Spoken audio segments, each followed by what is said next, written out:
Halo, salam sejahtera bagi Anda semua, para pecinta asuransi dan saat ini yang Anda bekerja di industri asuransian, praktisi profesional, pengusaha, dan juga Anda nasabah asuransi maupun calon nasabah, juga Anda korban asuransi. Eh, Siang hari ini saya ingin membagikan kepada Anda tentang ilustrasi yang digunakan oleh pemasar asuransi dalam memasarkan, menawarkan, ataupun menjual produk-produk asuransi, khususnya produk asuransi yang berbalut investasi, yaitu unit link. Izinkan saya men-share screen.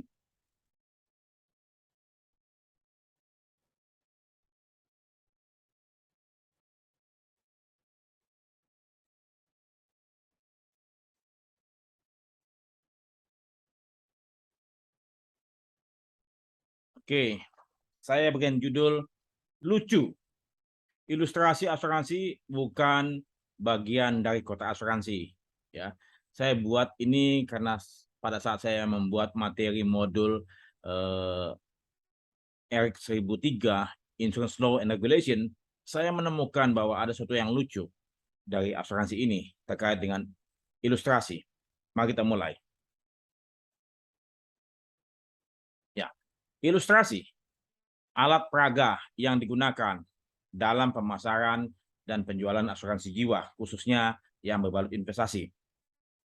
Disebutkan di situ, ilustrasi adalah sesuatu materi peraga yang berisi kinerja investasi di masa lalu dan tidak menjamin pencapaian masa depan. Jelas. Kemudian, di situ pula berisi tentang informasi berbagai macam biaya yang akan dibebankan oleh perusahaan asuransi kepada calon tertanggung. Ya, beban biaya tersebut digunakan untuk apa saja? Dijelaskan, oke, ini biaya untuk proteksi, ini untuk biaya manajemen investasi, ini biaya administrasi, ini biaya lain-lain, ya, dijelaskan. Kemudian berapa besar? Ya, katakanlah tahun pertama sekian persen, tahun kedua sekian persen, ya, sampai tahun kesekian, dan berapa lama juga, itu disebutkan, ya, ada yang sampai 3 tahun, 5 tahun, bahkan lebih, itu disebutkan dalam ilustrasi.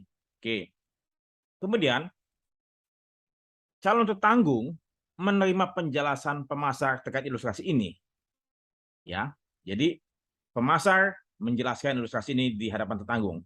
Kemudian calon tertanggung menjadi tertarik untuk membeli asuransi jiwa ini, unit link, setelah mendengar penjelasan pemasar. Ya, jadi ilustrasi digunakan oleh pemasar untuk menarik minat calon tertanggung, calon pembeli. Jadi calon tertanggung menjadi tertarik setelah mendengar penjelasan pemasar akan ilustrasi ini. Itu mesti poinnya. Jadi calon tertanggung menjadi tertarik dengan unit link setelah mendengar penjelasan pemasar akan ilustrasi ini. Jadi ilustrasi adalah pemicu calon tertanggung untuk membeli produk asuransi unit link ini. Kemudian disebutkan dalam berbagai macam dokumen perusahaan asuransi, disampaikan ilustrasi bukan merupakan bagian dari kontrak asuransi. Ini mesti dicermati, bukan merupakan bagian dari kontrak asuransi. Kemudian calon tanggung harus menandatangani ilustrasi ini yang menyatakan bahwa dia sudah mengerti. Jadi walaupun bukan merupakan bagian daripada kontrak, tapi tertanggung harus tanda tangan. Ya, jadi lucu ya. Jadi bukan merupakan bagian dari kontrak, tapi harus ada tanda tangan. Mestinya kan kontrak yang tanda tangan, tapi ini ilustrasi. Ilustrasi yang bukan merupakan bagian kontrak, tapi harus tanda tangan. Nah, penjelasan ilustrasi dilaksanakan dalam waktu yang tidak lama, dalam waktu singkat. Tidak mungkin seharian atau mungkin setengah hari, tidak mungkin. Biasanya berdurasi 1-2 jam. Itu pun juga sudah sangat memadai, tapi biasanya tidak. Ilustrasi tidak menjelaskan resiko-resiko yang dihadapi oleh calon tanggung. Tidak dijelaskan. Sehingga memang mata tertanggung tidak terbuka akan resiko-resiko yang bisa saja dihadapi ataupun diderita oleh calon tanggung. Jadi, tertanggung tidak tahu apa saja resiko-resiko tersebut. Ilustrasi hanya memaparkan hasil investasi yang positif. Sementara kita pahami investasi mana yang selalu positif? Semestinya investasi itu bisa positif, bisa negatif. Nah, tentu ini yang keliru. Dan untunglah pihak otoritas telah melakukan pembenahan. Walaupun sedikit terlambat, puluhan tahun, baru disadari bahwasannya ilustrasi ini tidak tepat. Lebih baik terlambat daripada tidak sama sekali. Mungkin itu peribahasa yang dianut. Oke, lucunya di sini, ya, disampaikan dalam beberapa ilustrasi. Perusahaan asuransi bukan merupakan bagian daripada kontrak pertanggungan asuransi, namun wajib ditandatangani oleh calon tertanggung seperti yang saya sampaikan tadi. Ya, jadi ilustrasi bukan kontrak, tapi wajib ditandatangani oleh calon tertanggung.